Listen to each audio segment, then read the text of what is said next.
എന്റെ 8000 രൂപ പോയി ആദ്യം. രണ്ടാമത് ഇവന്റെ പേര് എടുക്കണം പറഞ്ഞ പൈസ, പക്ഷെ ഞാൻ എടുത്തില്ല. പാവം പിടിച്ച പയ്യനെയാണ് ബോച്ചയെ പറ്റിച്ചത് കേട്ടോ. ഹലോ ഫ്രണ്ട്സ്, പുതിയ വീഡിയോയിലേക്ക് എല്ലാ കൂട്ടുകാർക്കും വീണ്ടും ഒരിക്കൽ കൂടി സ്വാഗതം. ഫിജിക്കാർട്ട്, ഫ്ലിപ്കാർട്ട് അല്ല, ഫിജിക്കാർട്ട് കാർട്ട് അടിച്ചു മാറ്റിയിട്ട് ബോച്ച നടത്തുന്ന online shopping, multiple online shopping.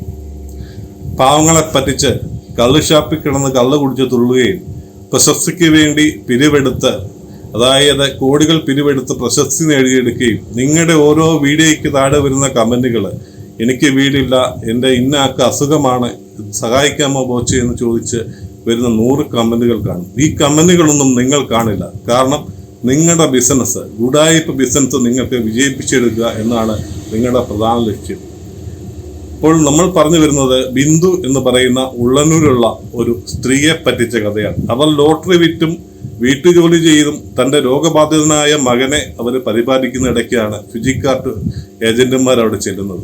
അവിടെ ചെന്ന് കഴിഞ്ഞ് നിങ്ങൾക്ക് കാറ് തരാം, ബംഗ്ലാവ് തരാം എന്നൊക്കെ പറഞ്ഞ് ഒരു എക്സിക്യൂട്ടീവ് മോളായ 5-6 പേര് ചെന്ന് ആ പാവം പിടിച്ച സ്ത്രീയെ പറ്റിച്ച കഥയാണ് നമ്മളിവിടെ പറയാൻ പോകുന്നത്.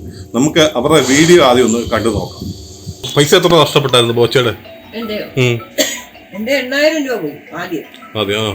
രണ്ടാമത് ഇവന്റെ പേര് എടുക്കണം പറഞ്ഞ പൈസ, പക്ഷെ ഞാൻ എടുത്തില്ല. ഈ പാവം പിടിച്ച പയ്യനെയാണ് ബോച്ചയെ പറ്റിച്ചത് കേട്ടോ. 10,000 പോയില്ലേ?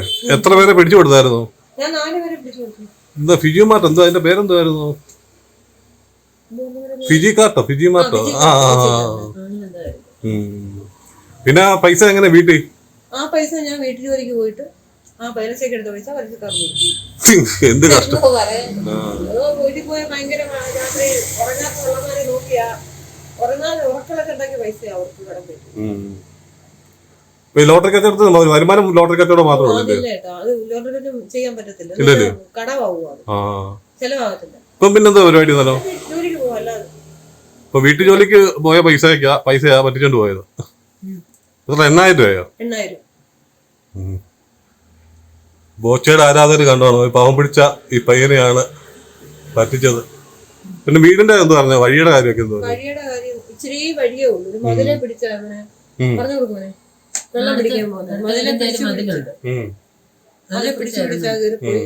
നമുക്ക് കിണറില്ല, കിണർ വെട്ടാൻ സാമ്പത്തികം എനിക്കില്ല. കാരണം ഇത്രയും 2 പേരെ അച്ഛനും വയ്യാതെ കാലൊക്കെ മുറിച്ച് വീട്ടിയിരിപ്പാ. പിന്നെ ഇവരെ 2 പേരെ നോക്കാൻ പോണം, കിണർ വെട്ടിക്കുന്ന സാമ്പത്തികം ഇല്ല. പിന്നെ ബോച്ചയ്ക്ക് സന്തോഷം തരുന്ന ഒരു കാര്യം കൂടിയുണ്ട്. ഈ പയ്യനെ നോക്കിയിരുന്നത്, ഈ അമ്മ ജോലിക്ക് പോകുന്ന സമയത്ത് ഈ പയ്യനെ നോക്കിയിരുന്നത് ഇവർ അച്ഛനാണ്. അസുഖബാധിതനായ ഇവർ അച്ഛനാണ് നോക്കിയിരുന്നത്. ഈ പുള്ളിക്കാരൻ ഈ കഴിഞ്ഞ ഡിസംബറിൽ മരിച്ച കാര്യം കൂടി സന്തോഷപൂർവ്വം, അല്ലാതെ ബോച്ചയ്ക്ക് സന്തോഷം തരുന്ന ഒരു കാര്യം കൂടി അങ്ങ് പറയുകയാണ് കേട്ടോ. അതുപോലെ ഈ പയ്യന്റെ പ്രധാന പ്രോബ്ലം എന്ന് വെച്ച് കഴിഞ്ഞാൽ കണ്ണ് കാണില്ല എന്ന പ്രോബ്ലമാണ്. കണ്ണ് കാണാതെ തപ്പിപ്പിടിച്ചാണ് ഈ പയ്യൻ അവിടെ വെള്ളം കോരാനും മറ്റും പോയിക്കൊണ്ടിരിക്കുന്നത്. ഈ ഒരു പയ്യനെയാണ് ബോച്ചയെ പഠിച്ചത്. എന്താ ബോച്ചയ്ക്ക് സന്തോഷമല്ലേ? വിഷമമുണ്ട്, ഓടിപ്പോയി വെള്ളം പിടിക്കുന്നതൊക്കെ അതിലെ പിടിച്ച് തപ്പിയാ പോകുന്നത്. ഇതിനിടയ്ക്കാണ് ഫിജിമാർട്ട് ചെയ്ത് ഇത്രയും പൈസയും പോയില്ല. ഈ പിടിച്ചു കൊടുത്തവരുടെ പൈസ പോയായിരുന്നു? ഈ 4 പേരെ പിന്നെ ഇതിന്റെ ഗ്രേഡ് കൂടിയ ആൾക്കാർ കിട്ടിയില്ലെന്ന് പറയാം നേരത്തെ. 3-ാം റാങ്കിൽ എത്തുന്നവർക്ക് കുറച്ചേലും പൈസ കിട്ടിയെന്ന് പറഞ്ഞു. ഞാൻ അതിനൊന്നും പിന്നെ പോയില്ല, എനിക്ക് സമയമില്ലായിരുന്നു. ഞാൻ പോയി കഴിഞ്ഞാൽ ഇവര് പട്ടിണിയായിരുന്നു. ഇതൊക്കെയാണ് ഫിജിക്കാർട്ടോ ഫിജിമാർട്ടോ എന്റെ തട്ടിപ്പ് പരിപാടികൾ. ഇവനെ കൊണ്ടുപോയി പിന്നെ ബോധിച്ചമ്മനെ കാണിക്കാം എന്നും പറഞ്ഞുകൊണ്ട് എത്ര പേര് വീട്ടിൽ വന്നു. ഇവനെ പൈസ എടുക്കാനോ ഞങ്ങൾ പോയില്ലായിരുന്നു. ഇവനെ കൊണ്ട് കാണിച്ചിട്ട് പൈസ കിട്ടും പറഞ്ഞില്ലേ? അങ്ങനെ എടുക്കാനായിട്ട് ഞാനൊന്നും പോയില്ല, സമയമില്ല. ഞാൻ എന്റെ ജീവിതമാർഗം നേടിയാൽ പോയി. ഇത് ഒരാളെ പറ്റിച്ച കഥയല്ല, 100 കണക്കിന് പാവം പിടിച്ച സാധാരണക്കാരെ പറ്റിച്ച് നിങ്ങൾ തിന്നുന്ന ഓരോ അണയ്ക്കും നിങ്ങൾ കണക്ക് പറയേണ്ടി വരും. ഇതിൽ നല്ലത് നിങ്ങൾ തെരുവിൽ പോയി പിച്ച് എടുത്ത് തിന്നുന്നതാണ് ബോച്ചെ നിങ്ങൾക്ക് നല്ലത്. നിങ്ങൾ കാണുന്ന ഗുഡായിപ്പ്, നിങ്ങൾ ചില കമന്റോളികളുണ്ട്, സപ്പോർട്ട് ചെയ്യാൻ പറ്റുന്ന ചില കമന്റോളികൾ ബോച്ചയുടെ ഉച്ചിഷ്ടവും അമയിലും ഭക്ഷിച്ച് നാണം കെട്ട് ജീവിക്കുന്ന കുറെ അലവലാതി കമന്റോളികളുണ്ട്. ഓക്കെ ഫ്രണ്ട്സ്, ഈ അവസരം ഇത്രയും പറയുന്നുള്ളൂ. നമ്മളിനി ഒരു പുതിയ വീഡിയോയുമായി നമുക്ക് വീണ്ടും കാണാം.